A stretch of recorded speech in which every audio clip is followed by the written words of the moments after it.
Greetings everyone, Gavin here from the Academy of Chinese Swordsmanship. Today coming to you from my school here in Rochford, Essex here in the UK. Today we're going to look at the equipment, swords, protective equipment that you're going to need to practice Chinese swordsmanship authentically and safely, and hopefully allow you not to spend too much cash that you don't need to. So we're going to go through the sequence in which I would buy stuff. This is the sequence we use here in my school, and it's worked really, really well for us. Some of the swords to use, and also some of the other equipment to allow us to practice some of the other disciplines and weapon systems that we'd study here at the Academy. Before we go into swords, which is I know what everybody wants to do, we're going to do the protective equipment. There is absolutely no point going straight into full contact sword play if you don't have the right protective equipment. So we're going to look at the stages in which we recommend you buy the first bits of gear.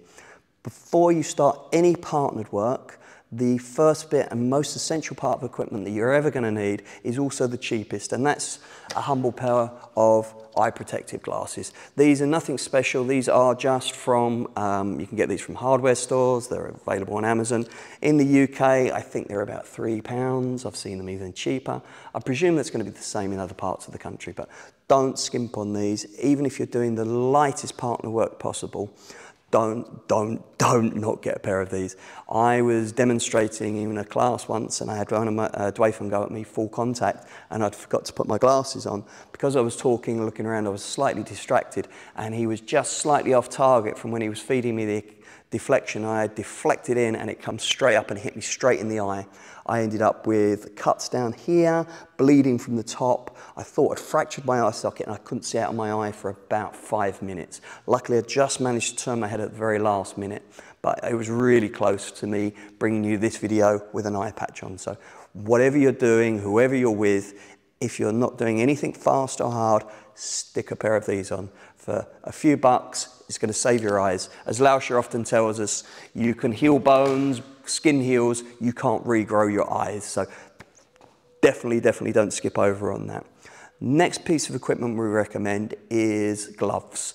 If we look at what you shouldn't be using now, old school practitioners back in the day used lacrosse gloves. Lacrosse gloves were great when we didn't have anything else available. These are not great for swordsmanship. They wasn't designed for that. They'll offer you minimal protection, particularly once you start going a little bit harder. And for a few more bucks, you can get entry-level swordsmanship gloves nowadays. So if you've got a pair available and you used to play lacrosse, for when you're just starting off and doing some very light drilling, these can save a few dinks on the finger. But once you start going harder and faster, these aren't suitable. And like I said, for a few bucks more, you can save up and get an entry-level pair of gloves. So what do we recommend you start off with? My go-to glove is the classic Red Dragon. These gloves have been used in the HEMA world. We've used them in Chinese swordsmanship for many years. My gloves here, I don't know how old they are, but they are really comfortable. These aren't the be-all and end-all for protection, but they are very good value for money. I can't remember what the exact price because I haven't bought a pair in a long time, but they protect your thumbs, they protect your fingers in light technical sword play. But saying that, I did wear these in the first tournament that I entered, and I took a few big hits to the hands with these and come out unscathed. Saying that, I have also been sparring with people and put a few cuts into the fingers, and I've broken 2 thumbs through these. So they aren't the most protective gloves you're going to get, but for when you're just starting off, for the value of the money that you're paying for them, they're only slightly more expensive than the lacrosse gloves that people used to use in the old days, and they offer a lot more protection. Will they protect you when you're going up to heavy steel stuff and full contact tournament level play? In the last tournament we had, quite a few of the practitioners still had these, so being able to deflect and defend yourself and protect yourself is always more important than the gear that you go on. These are just an added bonus, so I would thoroughly recommend, if you're just starting out, the basic Red Dragon gloves have done me well for many years. A new glove on the market, which has also come from Red Dragon, is the step up from them. This is their new Dreadnought gauntlets. These are fully hardened gloves. I'm going to put one down so I can show you them. The initial batch that come out from Red Dragon had a manufacturing fault with the rivets. That has now been rectified, and if you did buy the original pack, which we did, they are sending out repair kits with hardened rivets, and there's some videos online on how to fix them. They doesn't look that quick, that hard to repair them when they're going through. These gloves are really, really light. They offer fantastic protection. They're super hard. You can't get anything that would be up to kind of steel level play. These come in at £150. I'm not sure what that would translate to dollars, probably about $170. I really, really do recommend them. Now that they've sorted out the issue with the rivets that wasn't strong enough to take wax to the hand, I think these gloves are definitely one of the best value gloves on the market, and they're a step up from the standard Red Dragons, and for pretty much everything that we're doing in Chinese swordplay, mainly we're using wood. I think these are going to be adequate for anything you're going to be doing, especially at the price point. At the moment, my go-to gloves that I'm using, and I used them in the last tournament, are the impact resistance gloves from Superior Fencing.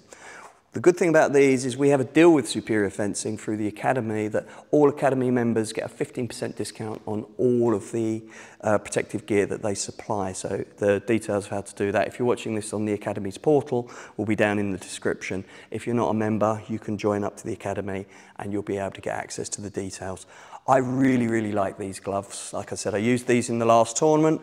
I've been using them for over about 6-7 months now. I've got probably a little bit longer. Took a while to wear in, but they offer really, really heavy protection. I know they don't look like it from the outside, but there's thumb guards at the end, and fingertips are all protected across the hands, lots of padding on the inside. These are comparable to the Thock Blademaster gloves, which work out about $100 more. I didn't get on too well with those because they have a modular lining inside, so you can slip different gloves on, different inner lining gloves, depending on the level of play that you're going to do. For what we do in Chinese swordsmanship, the light glove was just useless. That's more for rapier. So the heavy glove, you slit on the inside. Trouble I found with that is once your hands start getting sweaty and you're taking the gloves on and off between bouts, the inner lining was just slipping all over the place for me. So I didn't like them and I ended up selling my pair. These are, like I said, really comparable to them, about $100 cheaper, and they only have the heavy lining inside and it's completely fixed in place. So these are my go-to gloves at the moment. There's some other good gloves on the market, such as the Gabriels, which I haven't ordered or played with. Don't really feel the need to play with them, to try them out at the moment, because I'm quite happy with my impact resistant gloves. And I'm also happy with the Red Dragons. Now that they've sorted out the rivet issues, I'm quite happy with those. But the other gloves I do have and have used are the Infinity gloves from, what is the company name? Sparringglove.com. These are slightly more expensive than both the Red Dragons and the impact resistance. If I remember correctly, there was about €250. They are custom built to every order, and they took 6 months on my order. I don't know if I ordered these a few years ago now, so I don't know if they've come down. These were out around about the same sort of time as the Pro Gauntlets. The Pro Gauntlets were fantastic gloves, but unfortunately the company went bankrupt. These were about half the price, so I went for these. Trouble with these is they do take a bit of effort to put on when your hands are sweaty. I found with what we do in Chinese swordsmanship with the gloves with wooden swords, they do take the impact, crushes up the fingers a little bit, and I have been pinched up on these. So I really only use these for when I'm doing long saber stuff, but they are really, really protective. I've taken wax with steel and wood and synthetic meow dowels to these, and my hands have been fine. I find for doing single-handed sword stuff, the hands tend to be a little bit more exposed. I don't know why, I just find that I prefer them for a long sword. Really enjoying using these for the meow dowel, and I've used these for dowel as well, actually, because you need something a bit more beefy. There have been people who have said that they've had some issues with failures and manufacturing problems with them. I haven't seen that. I've not had any failures with these, but these are another option for you. I think now with the Dreadnought gloves from from Red Dragon, and also the Gabriel gloves. I think probably these aren't the greatest gloves you can get. You have got other options that work really, really well. The Spez lobster gloves are great. They've the Shingy guys from Leeds, they used those in the last tournament. They did protect their hands really, really well. They are ultimate protection if you get any of the clamshell lobster kind of style gloves. But personally, I found the impact resistance gloves. I like the 5 fingers on all of the gloves that I use. Gives me a bit more mobility and dexterity when I'm doing my cuts. I found that to be really, really useful. So there's some options for gloves for you. Next investment you're going to want to make is head guard and head protection. When it comes to head guards, let's go with the same theme that we stuck with the gloves and look at what I wouldn't recommend using. Old school head protection was the trusty stick fighting mask. These now are obsolete. I think there's much better options available for us. Now we have full contact fencing masks that we can use. These are really good because they are rugged. They've designed, all of the wooden swords that we use are designed so that they won't fit through the grills. Although having said that, in one bout I did manage to get one that went slightly through the guard. So there's certain angles that you can get them through. But these are only really suitable for appropriately thick wooden swords. Don't do anything with synthetics, don't do anything with metal with these. It'll go straight through the guard and you're going to take it straight to the face. Personally, like I said, these are only slightly cheaper than the entry-level fencing masks that we've got available now. I wouldn't bother with these. They're not going to be great. My go-to recommendation for people just getting their first mask is the Red Dragon mask. This is the 350 Newton mask. Fantastic value. I used one of these pretty much exclusively for the first 2-3 years of my sparring. They're really, really cheap, really good value. The only bit that we would recommend getting on top of to go over these to just complete the protection to the head is an overlay. Once you start doing more heavy sparring, people can accidentally turn their head away, and if you take a whack to the back of the head, it's going to be really, really dangerous. So let's have a look at a couple of the options that we have for overlays. The common one, and the first one I got, and what's most common within the Chinese sword world at the moment, is the full mask overlay. I'm not sure how easy this is going to be to put on camera. On speed, I should try. There we go, it's not too bad. So these go over the top and they protect you. They offer a lot of back of head protection, but they don't offer great protection in the area that's referred to as the triangle of death. And wearing one of these, I have been knocked out with a Meow Dao shot to the corner of my skull there. So around that corner part, they're not particularly brilliant. I found them to be very, very hot to wear because your whole head is protected, and they do restrict the mobility from your neck. You can get these also from pretty much exactly the same style from Superior Fencing, if you wanted to go with that. They are exactly the same. I think they probably even come out of the same factory. They're just branded differently. I personally don't recommend these. I found them to be hot. They restricted the mobility in my neck. And for slight sacrifice in mobility, I find the half overlays to be much better. So this is one that I've used for many years. This was on a prototype mask that I was given. These are half overlays. Red Dragon do a leather version of this. I haven't seen that in person, but I've seen it used in some videos and it looks good. This is probably not going to work on camera. There we go. So this, it just fits over. It doesn't have the same protection down into the throat. So like I said, you are going to sacrifice a certain amount of protection, but as we discussed earlier, it's better to keep yourself safe. We're just trying to mitigate against random freak events that do happen. It's got pretty much the same level of protection at the back of the head as the Red Dragon mask, and it does come down to protect the sides down here, and also gives you a little bit of collarbone protection, but not a lot. I used this in my first tournament. I thought it worked really, really well. I much preferred it, and I've done steel, wood and synthetic, and as you can probably see from the top, it has taken a lot of abuse over the years and it's really stood me well. But there was a new product that was released just at the end of last year, I believe, from a company called, I can't remember the name of the company.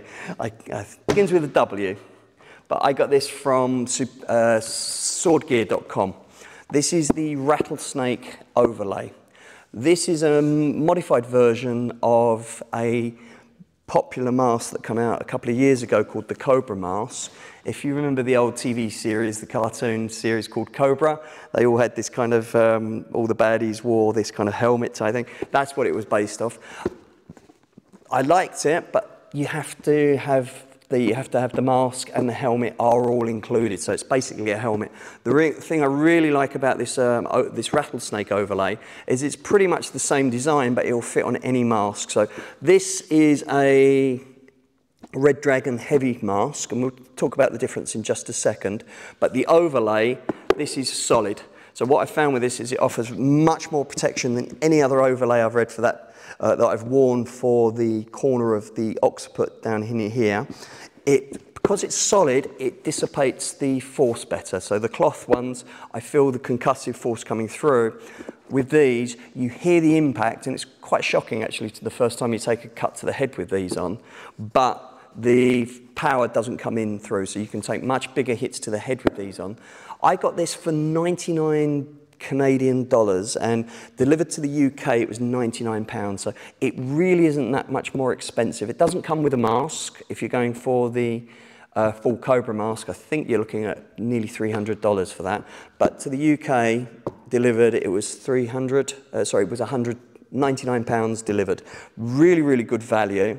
Swordgear.com, I found them to be very good, but I think you can get these from other suppliers. If you're in the UK, J. Maxwell at Tempest Fugitives is bringing these into the country now, so I think as they start coming more popular, you're going to be able to see these a bit more available. I got those via Swordgear.com, which is a Canadian company. The difference between an 800 Newton mask, a 1600 Newton and a 300 Newton mask is the stab rating. This is a prototype mask that I was given.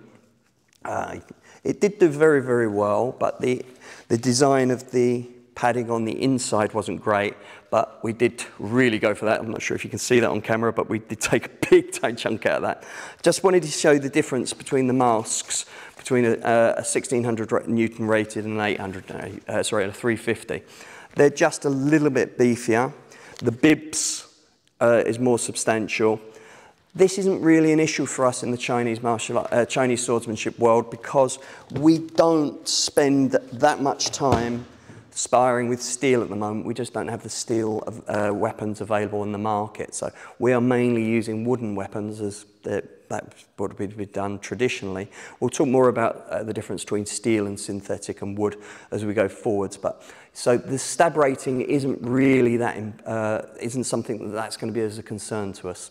So I personally think you can get away with the 350 Newton. I used that for pretty much everything for over 5 years. That mask, my original Red Dragon mask lasted. I just upgraded, and when I was buying the new one, I went for a tournament level mask. The times when you're going to definitely need a tournament level mask is if you was going to go and compete in some HEMA tournaments. Quite a few of the HEMA longsword tournaments will insist that you have a heavy mask. So the Red Dragon competition mask is what I've used. That's what's underneath this overlay here. Not had an issue with it at all. Offers really good protection. So head mask, mask-wise, Red Dragon all the way I would recommend. Then it really comes, the next bit, once you've got your gloves, you've got your mask, or sometimes students get the arm protectors before the mask. So let's look at some of the options we've got for arm protection. This isn't a Red Dragon sponsored video, I promise you, but the best value gear at the moment is coming out of Red Dragon and most accessible, I would think. These are the Red Dragon arm protectors. I find these, if I just put this down, I still use these to this day for when I'm not wearing anything with a jacket. They fit very well. They are quite long in the arm, so what I've done with mine is the elbow pad is held on with a Velcro is attached and it's held on via Velcro, I just made sure that I got that as far up the arm as possible. So this is on the outside and it articulates. So that means it frees up the wrist. When it slips down, it can be quite, it restricts the mobility, and particularly for a lot of the deflections we do when we're in Jianfa, I like to ride these up quite high on my wrist. So then it frees up the wrist to be able to do the more mobile work that we do in Jianfa. These, fantastic value. I've been hit with steel with these on. I've been hit with wood and synthetic.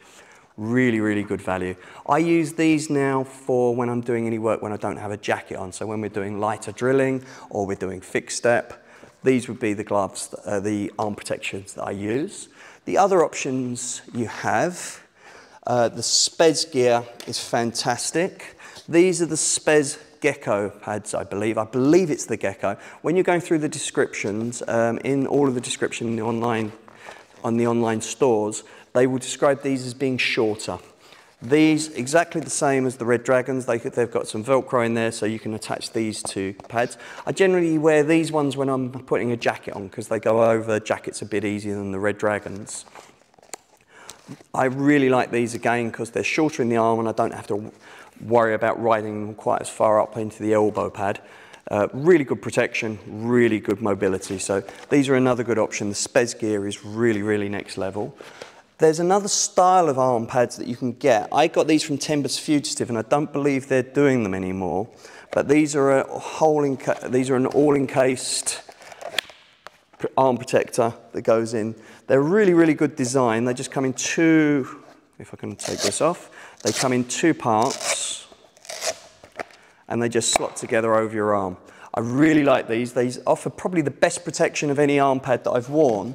The only disadvantage you've got is if you're wearing these in tournament level play, they do make a lot of noise when they're hit. So when a sword touches, if I can get these Velcro off, when the sword touches, it does make a ding. So even light cuts to the arm will make quite a solid sound. So it will make the cut sound harder than it was. So a cut that may have been not scored for being inconsequential, taking a cut to these, you may lose a few points of cuts to the arms. I know it's only a point, but if it's 10 points to win, it's quite serious. So my recommendation though is if you're not doing anything too hard, the Red Dragons, I like the Spez for going over jackets. They tend to fit over jackets a little bit easier than the Red Dragon gloves. So next thing we should talk about is body protection. So when we're talking about jackets, these are the next level of play to go up to. So general recommendations in the order that you should buy stuff is eye goggles first of all, gloves, mask or arm protectors is kind of your personal preference. But once you get up into jackets, you're really getting into good level sword play, and I'd recommend you getting into jackets as quickly as you can because then you can get Duifeng's putting cuts into your body where you're not going to be panicking and worrying too much about getting hit. As we've been doing all the way through this, let's look at something I wouldn't recommend. A lot of people are still using the stick fighting equipment. These are not that much more cheaper, like we've discussed with the masks and the gloves. They're not that much cheaper than the entry-level options that we have. These full body armor is brilliant for stick fighting. It's not suitable for Chinese sword play. These do not offer a lot of protection around the shoulder area and into the clavicle. And we use a lot more heavy, the weapons we use in Chinese swordsmanship are a lot heavier than the swords, rattan. So I don't recommend these, especially these. If you are going to go for a stick fighting jacket and you do have some available, you may have done, if you've done any Kali or a Screamer, you do have them. They do work okay, but there is a version that you get, which is used quite often in competition, which goes over the whole body and it kind of slips over the top and has protection coming down here. They are better. They are only suitable for light sword work, light wood sword work as well. I wouldn't do any steel with them. They'll be okay for synthetic, but again, I think we've got some better options on here. As with everything, I personally would recommend starting with the Red Dragon jackets. I forgot to ask my students to leave some here for me to show you. The Red Dragon jackets come in two sizes. They've got the heavy, which is an 800 Newton jacket, and there's the 350 Newton jacket. The heavy jacket it will turn you into a tank. It is phenomenally well protected. The downside of that is it's really, really hot to wear and it restricts your mobility. But if you're looking for ultimate protection on a budget, the Red Dragon heavy jacket is really cool. Personally, if I was going to go for either of the two, I'd go for the lighter jacket. I prefer to take a more modular approach to protection. So I will build it up depending on the style of sparring, the weapon that I'm using and who I'm sparring with will dictate how much protection I use. So I like having a lighter jacket, which is going to be more mobile, and then I can augment that with different levels of protection. So the light jacket from Red Dragon is really, really good quality. It fits quite well and it has different sizings. The sizing's quite complete as well on both the heavies and on the lights. So I'd personally go for the lighter one, but that's your option. That's your personal choice. You're going to go for more protection and sacrifice a little bit of mobility and heat build up, or you're going to go for a lighter jacket, sacrifice some protection but have better mobility and keep cooler. That's your decision to make. The other options we've got, there are lots of very good jackets on the market, but this was the first jacket I actually bought. This is from Superior Fencing. The reason why I got this is it's an 800 Newton rated jacket, but I got it specifically because this is their, I think it's called the Thermovent. It's a jacket that's supposed to be quite ventilated, and the back is. So the back has absolutely no protection on the back other than a little small bit of padding, but it is completely ventilated. The arms, they did also have arms on this, which was of the same material, but they were really bulky. They offered no protection, and they was only there really to keep your arms cool. So I had just went down to one of the local tailors and had the arms cut off on it. This done me very, very well.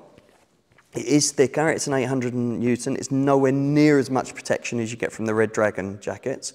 There's quite a few different models that Superior Fencing do. They've got different styles. And the great thing about Superior Fencing jackets is you can get them in virtually any color. They do lots of customization, which costs a lot more, is a lot more expensive when you go to some of the bigger brand names out there.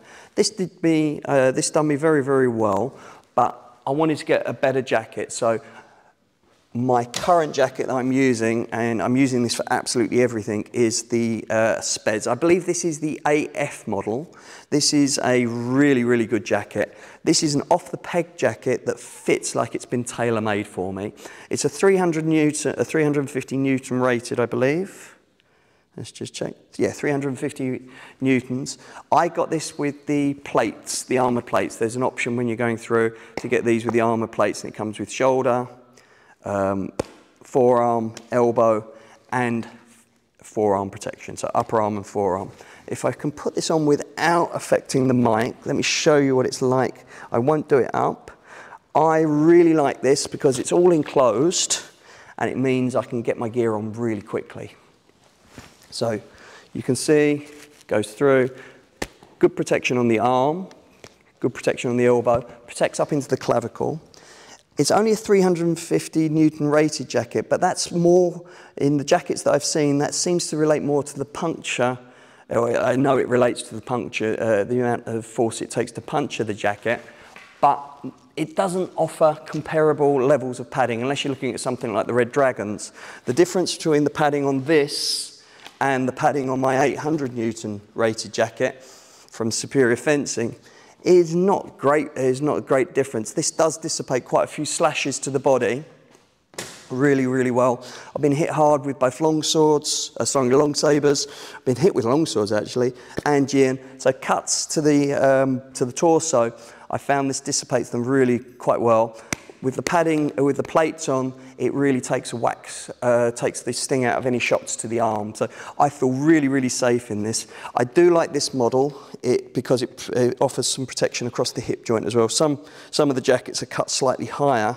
The Superior Fencing jacket is cut quite high and leaves the hip joint exposed. This offers some protection over it. As I said, this is the medium range, but the mid-level range, there is a jacket, the AP jackets, which are the high-level range. The reason why I went for the lesser range is because I wanted to have a jacket that I could recommend that isn't at the top end of the price range. One of my female students, she ordered the female version of this, and she had exactly the same experience. It really fits it does feel like a tailor-made jacket, so I'd recommend those. The addition I add to my jackets, because I go lighter in the jacket, is particularly for the swords that we use with wood, they don't have the same flex that you have in quite a few of the steel swords and synthetics. So I like to have a bit of protection around the chest. So I got this. This is from Tempest Fugitives, which I don't believe they do anymore, but there's Superior Fencing. There's lots of different chest plates. It's not a unique piece of equipment. Doesn't look like a lot, just a piece of plastic.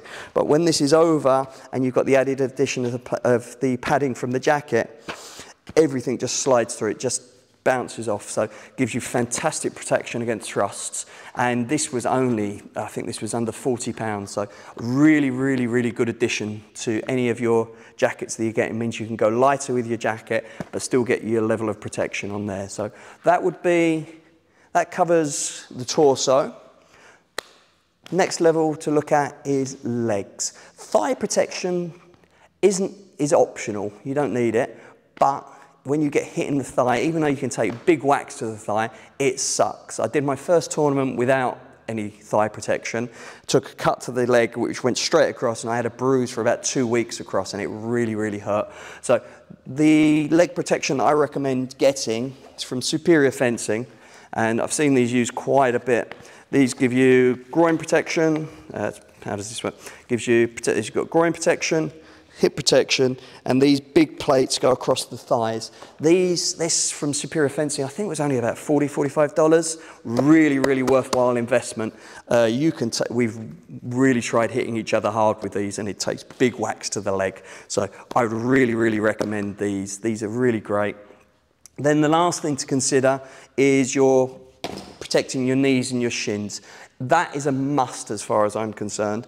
The options you've got, you can go for individual. This is what I used first of all in my first tournament. This is a shin guard, and the knee strap goes across the top. The shin guard actually ties into the knee. I found with this that they was just slipping all over the place, and you had to constantly readjust. So my current, and I've been using these for about 1.5 years now, are the Red Dragon shin pads. These are motocross shin protectors and knee protectors, so they are really designed to be rugged. They articulate brilliantly at the knee, but because they strap in and they're one piece, I find that they don't move around so much when you're sparring, so I hardly ever have to adjust these, and that makes it a lot more of an enjoyable experience when you can just fight rather than having to constantly adjust your gear. There is a version of these available on the Superior Fencing website, which is exactly the same. It's just, I think, again, they both come out of the same factory, they're just different branded. So these for your legs are fantastic. So in terms of the order, we've already slightly discussed this, that I would buy gear in. First bit of gear that you should do regardless is eye goggles, then gloves. Then you can either go arm pads, mask, or mask and arm pads. Personally, I'd go mask, then arm pads, but the choice is yours. Then you need to start looking at jackets, torso protection. I would get the chest protector as well. Then shins, and then thigh protectors. Thigh protectors are only really necessary when you're going really hard, or if you're sparring with Lauscher, because he does like smacking those P-cuts in nice and low. So that should give you a fairly good idea of where to go and what order to buy your equipment in. So what we'll do now is I'll just clear all of these away, and we'll start looking at some swords to use. Okay, so now we've looked at all of the stuff to keep us safe. Let's get into the really fun stuff, which is swords. It's what we're all here for. Stick with our theme that we started with the protection. Let's look at some stuff that we shouldn't be using. My first pet hate, now I've spent quite a bit of time in the swordsmanship world, is the cheap wooden swords. I don't have any GN left. This is just a dowel that I have laying around. These swords are okay if you're doing some forms in the park maybe, but if you're really interested in Chinese swordsmanship, these swords, they're cheap, they don't balance properly. They are good to get you going if you're just learning some basic drills to start off with, but I think you could spend your money much better. These definitely are not suitable for any partnered work whatsoever. They are super sharp and pointy, The edges are really thin, so they really hit hard, even though they have no body weight, no mass behind them. And when you do edge-on-edge stuff or anything that involves contact, these splinter. I don't like them. If you're really serious about your sword play, you've got a couple of these lying around. These will get you going, gives you something that's sword-shaped. These are not sword-like, they're sword-shaped. Personally, I think you could pretty much do the same thing with a piece of a broom handle. It will balance pretty much the same. It just won't look the same. It'll be a lot cheaper. Save up to get something that is suitable. Like I said, if you're interested and serious about sword play, these handle nothing like a sword. They're dangerous for partner work. Wouldn't touch these with a barge pole. So the other thing that you can get as well, this is a black fencer Jian. I don't like these. These are wobbly. There's also a lot of the plastic sparring Jians and swords that you'll see. They are super flexible. They are sword shaped. They are not swords. They are not suitable for full contact sword play. I don't recommend them. They will not give you any realistic feedback. This is nasty. So I don't touch any of the swords from the likes of cold steel. I don't touch any of the wooden swords that you see for like $20 or so that you see all of the old ladies practicing in the park. They're okay for them. They're okay if you're only practicing Tai Chi or your sword forms for kind of display purposes. But if you're really interested in swordsmanship, those swords have no place in our world. So let's look at what we would recommend. I'm going to show you my first proper Jian that I got. This is from a company called Tiger's Den, created by Graham Cave. Unfortunately, Graham hasn't made swords for a long time now, so you can't get these, but he worked extensively with Rodel Lauscher to make historically accurate and robust swords. This is my first expensive one that I got from him. This was his top of the range one, this Qing range. This has been the standard that's set for all of the wooden swords that we now use, all the wooden sparring swords that we use. It's solid, it was internally weighted, it's aesthetically very good, and it is super rugged. I've been using this for years. I've used this in tournaments. This was the go-to one, but unfortunately you can't get them anymore. So who have we got to look at? We recommend two manufacturers, Crane Sword Studios and Santosh Weapons. This is one of the Jian from Crane Sword Studios, run by Daniel in Poland. Daniel's swords are absolute workhorses. This sword is one made out of Wengewood. Quite often the swords we use are hickory, but Daniel had some Wengewood available and I really like the colour, so he made me this one. Balanced incredibly well. It is going to be virtually indestructible. A couple of the guys in the tournament that we've just had used these. I was hit by a few of them. They hit well. They are really, really good swords. So the first recommendation for Jian, Crane Sword Studios. Second is David Santosh of Santosh Weapons. Santosh does some fantastic weapons. This was a sword that he did for me that's shaped in the style of Rodel Lauscher's cutting Jian. So I'll give a little nod out to Mr. Rodel here. Balanced beautifully, internally weighted. Aesthetically, I think David's swords are getting up there pretty close to, if not surpassing, Graham's from Tiger's Den swords now. I think he's really worked hard on them.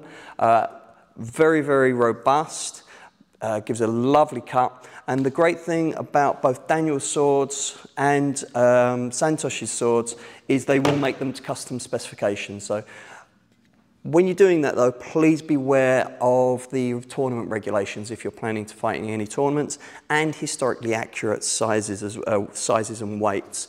So when you're going through the tournaments that the rules that we fight over in the UK tournament that we had, and also the one that was used in the States the year before, is under the traditional Chinese sword league rules. They require a sword that is 700 grams and above. Personally, I would go higher than that. A sword at 700 grams is fast, but it really lacks the momentum and I find them harder to control. So I like going a little bit heavier. This sword is just comes in just shy of 800 grams. But just that extra 100 grams gives me a little bit more momentum to power the sword, but without making it too hard on the arm. So if you're doing a tournament, you're fighting 13 odd, I think in the last tournament I fought, I ended up doing 13 bouts and your arm starts going. So if you was using a sword that was too heavy, you're going to get more power into the cuts, but it's going to tire your arm out. So I find the 800 mark to be 800 gram mark. I'm afraid I don't know what that is in pounds, to be a really good option. So if you're doing any custom specs with both Daniel and David, they work very, very well. Master craftsmen. So if you're going for a Jian that's slightly custom, just make sure it sits within it has to be, the blade length will need to be under 31 inches and the weight needs to be above 700 grams. So the next option for the weapons that we predominantly use in the academy are the dao. Again, I'm going to show you the original dao that I got from Tiger's Den to give you an option, just show you what it was like. These again set the standard. I still use this dao every week. This is still my go-to sparring dao. Really nice and rugged, weighted like a battlefield dao, not some of the lighter stuff. This was the OG of the dao world. This is what we recommend to all the manufacturers we start working with to use the similar sort of specs. Again, Rodeo Lauscher worked a lot with Graham at Tiger's Den to get these going.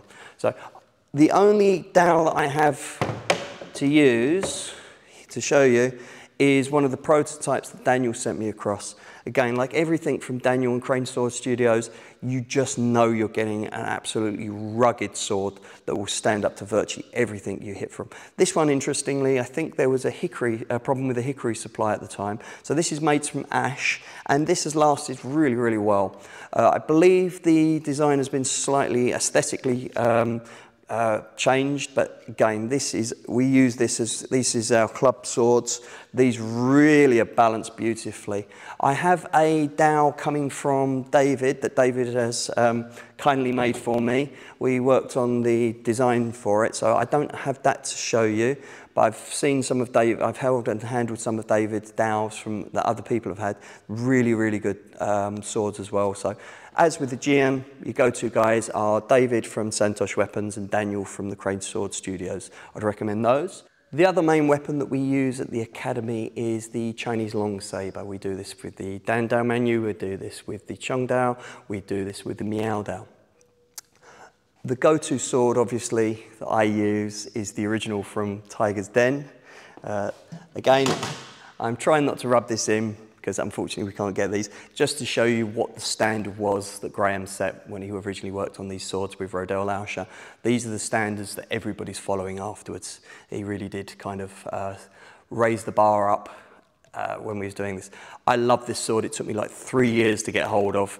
It's beautifully balanced. I find this has been, this is a much better sword balance-wise than most of the steel Miao Dao that I've handled. I absolutely love this, but unfortunately you can't get those. But again, not a problem because we've got some great manufacturers out there. This is the one that we use for loaners at the club, and all of my students here at the school use these. This is the Miao Dao from Daniel in Poland at Crane Sword Studios. We've been using these exclusively for a few years now. Daniel's Miao Daos are beautifully balanced, like all of his stuff, super rugged, super robust. We've never had any failures on them, really reasonable priced. Thoroughly recommend for your Miao Dao to go to Daniel.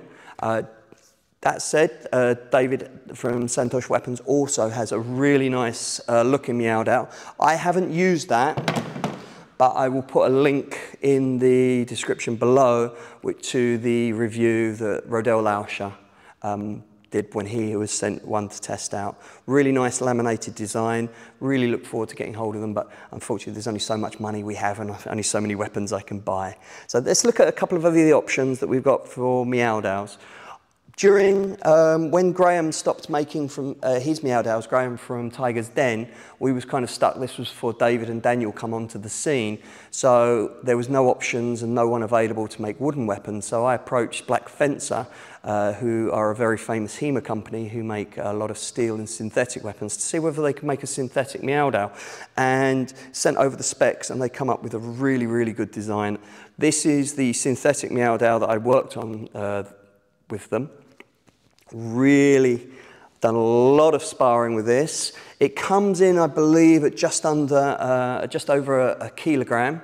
So it's not the heaviest sword in the world, so it won't completely batter you when you get hit, but you're still robust enough to give you a good cut and get some power behind it. So this is definitely an option. If you're going onto the Black Fencer website, I believe they still haven't corrected the spelling mistake. So if they missed an O off of Meow Dow, so it's Meow Dow if you go in. If you have any troubles finding it, just drop us an email or send us a message on Facebook and we'll point you in the right direction. This also, the benefit of having a synthetic is it allows us to play with the HEMA guys. HEMA now predominantly only use synthetic and steel. They don't do wood.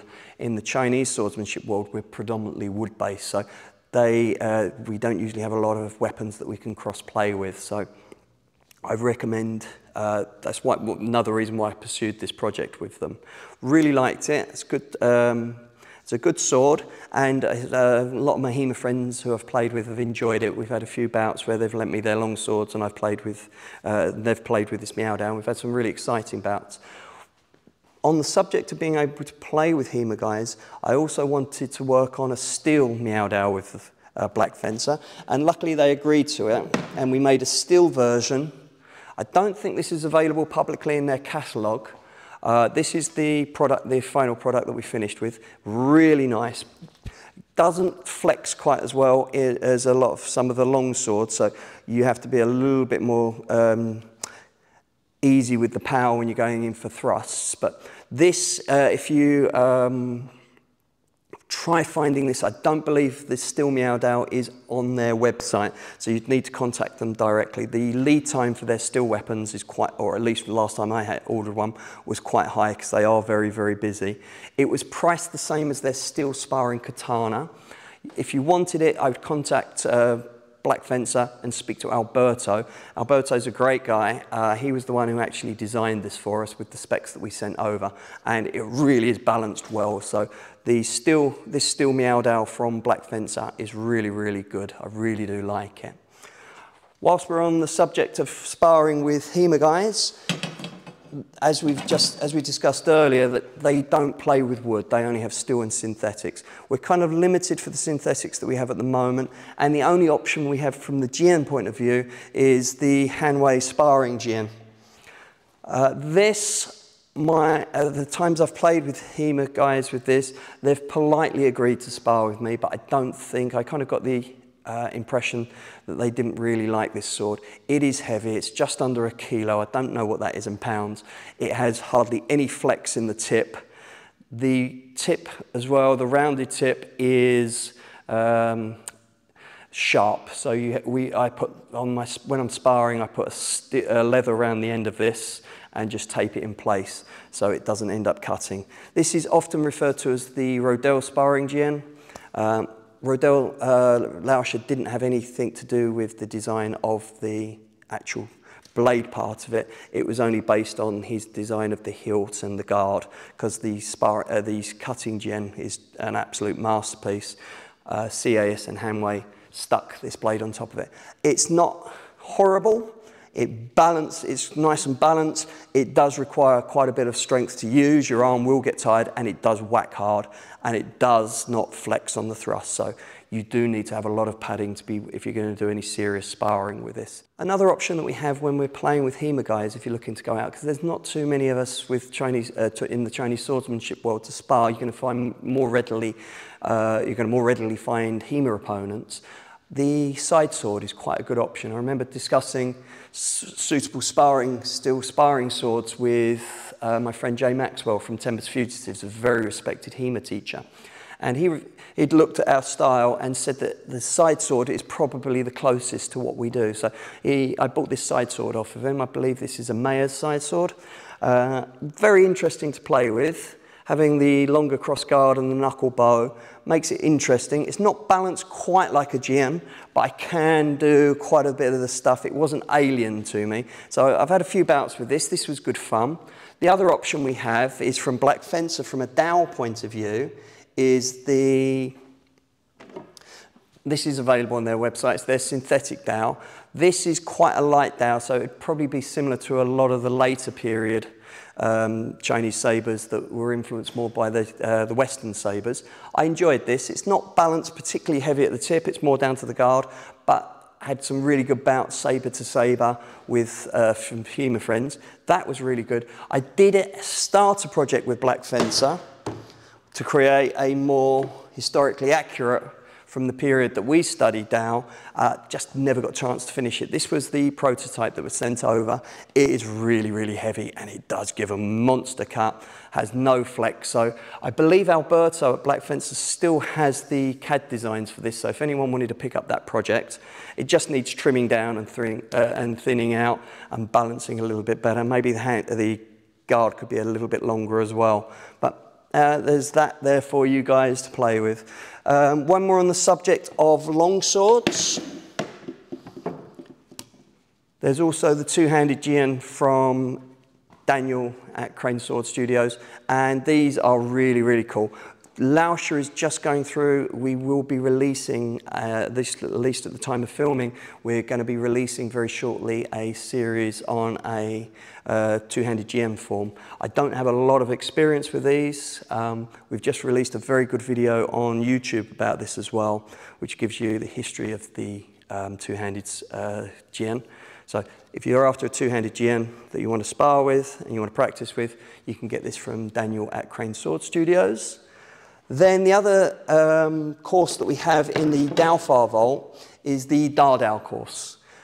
Both Daniel and Daniel from Crane Sword Studios and David from Santosh Weapons, they do brilliant, brilliant Dardaos. I haven't used them personally, but I've got great feedback on them, and I've got a couple of Dardaos coming from Daniel as we speak. But this is the one that I learned my Dardao stuff. This is the synthetic Dardao from Black Fencer. I got this so I could actually, this was when I was going to sparring nights with HEMA guys quite regularly, so I was really investing in some decent Chinese style swords to be able to play with the Western swordsmanship styles. So this is really, really nice. It's not too heavy, great to spar with, and really good facsimile for when you do the bayonet stuff, which we'll talk about in a little bit actually. So this is a great sword to recommend.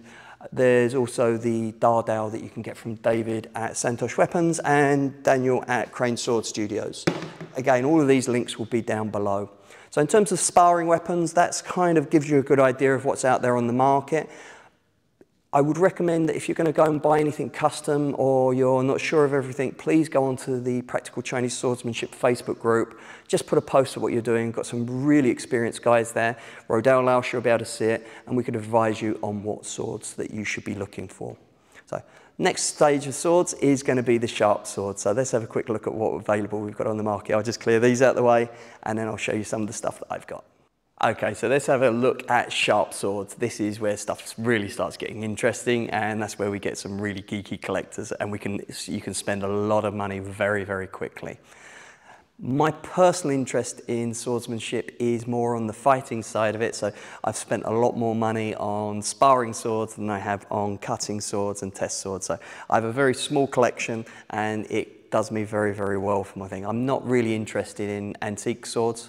One, because I don't have the budget, and two, I like swords that I can use. So I'll show you what I got and what I use.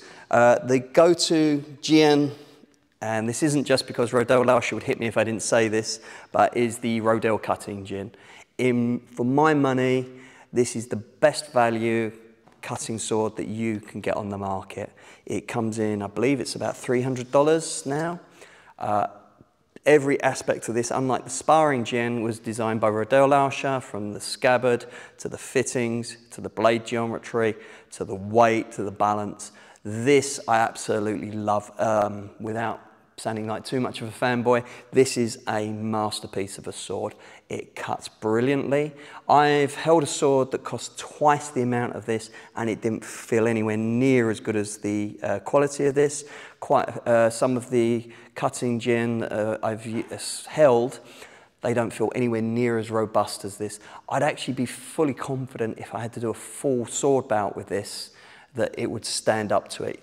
I believe it really would cut well. I believe it's strong, excellently made, perfectly balanced. I absolutely love this. So I use swords mainly, as I said, test cutting material in the UK now is really expensive. So this is the sword that I use for my solo practice. It gives you a much different effect and feel when you're using a sharp blade compared to when you're using a synthetic or a wood or a blunted steel.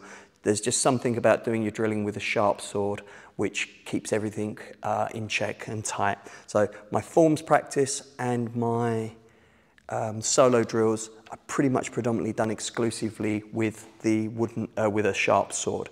For the Dao, you'll see a theme developing here.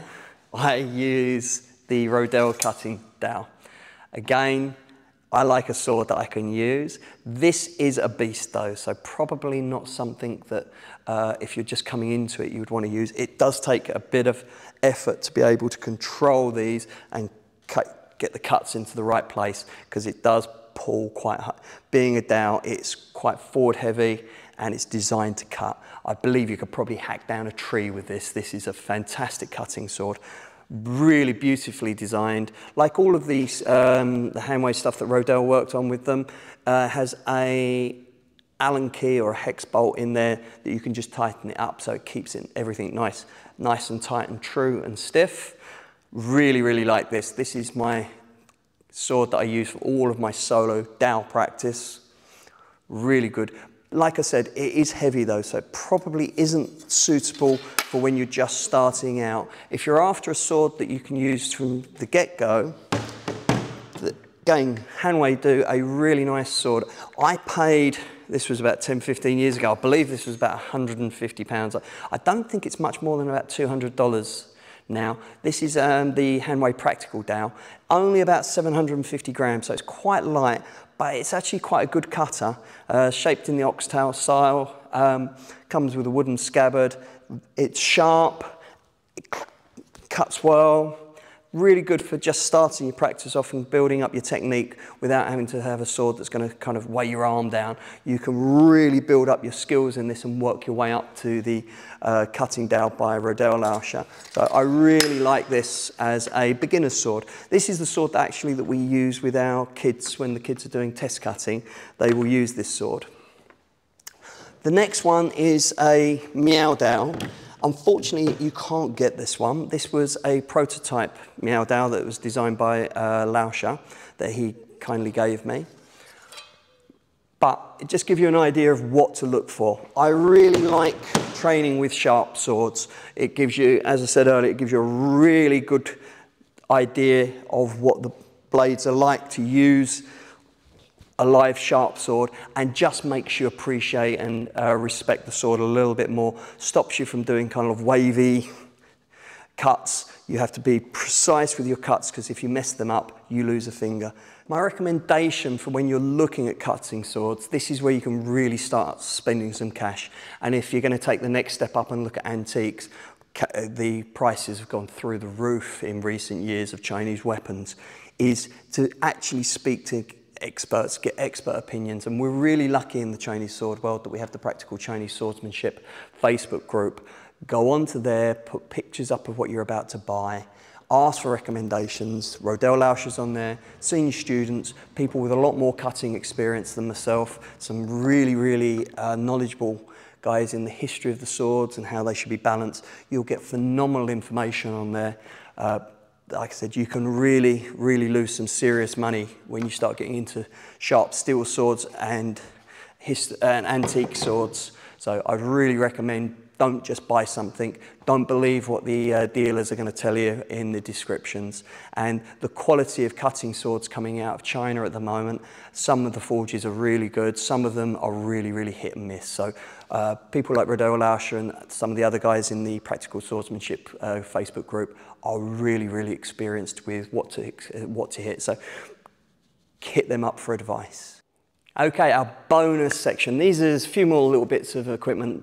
You're probably not going to use these in your everyday training, but they add a nice little element to your training repertoire. Some interesting things to do within your schools that it's a bit more fun, a bit more niche. So if you go into the Jianfa Vault, you'll see there's a huge section on tongue pai and Dao, so doing saber and Chinese saber and shield work.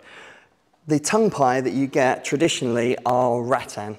The trouble with the rattan is it's quite expensive now because it's quite labour intensive to buy. I think I paid about $250 for mine. So it's not something that you're going to want to be taking heavy full contact shots from and doing lots of sparring with. So we was looking for some alternatives for it. There are some good shields that you can get from the HEMA world, but if you want something that really handles like a tongue pai, the option that we found that worked really well was just a good old-fashioned riot shield. I got this off of Facebook, or no, sorry, I got this off of eBay for about £60. I'm not sure what that would be in dollars over there, and if they've gone up in price.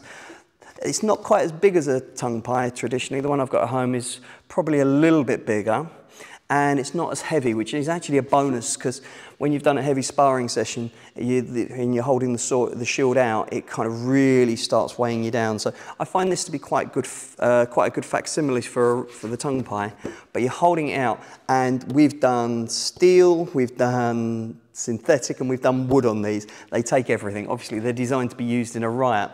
So if you're using this in conjunction with the saber, it really does add a really good element of fun to your sword play, and just something fun to do in class. So you can take the shield and cut through, come around the top and hit. It makes great fun. So these, I would recommend using these over a tongue pai because you don't want to break a good looking rattan shield. These work really, really well. So really cheap, almost indestructible.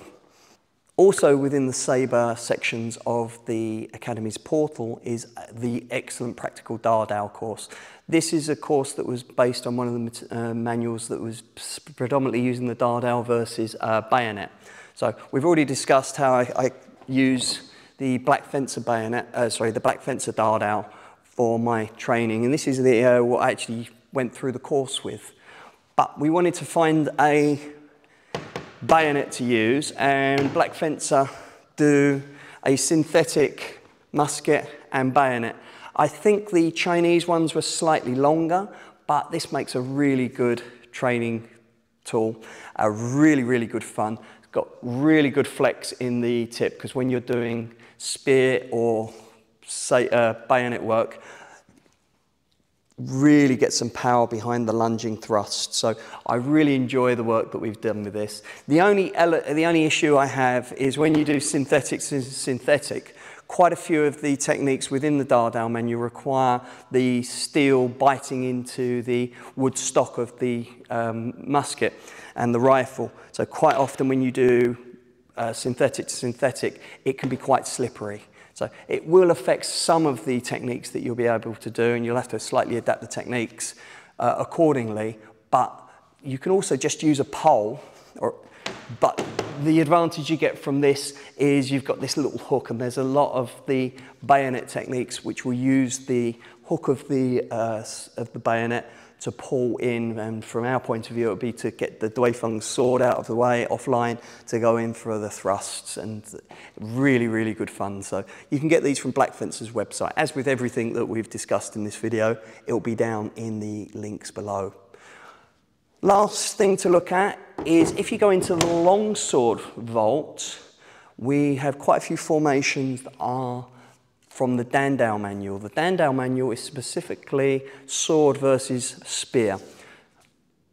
Again, you can use a normal pole for this, but just adding the spear tip on the end, this is a spear tip from cold steel. I wouldn't use any of the cold steel swords because I don't think they're very good, but the reason why I wouldn't recommend the cold steel swords is because they flex all over the place. The reason why I would recommend the cold steel spear tip is because it flexes.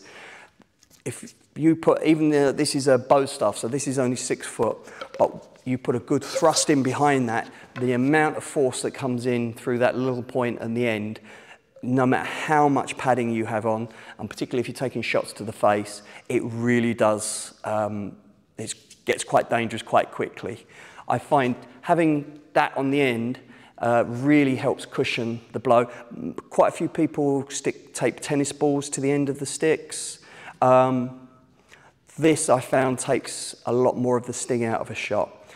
Considering a lot of the stuff we're doing is going to be more thrust based, this gives you a chance to really go in quite hard and without getting too big a whack off of the solid shaft.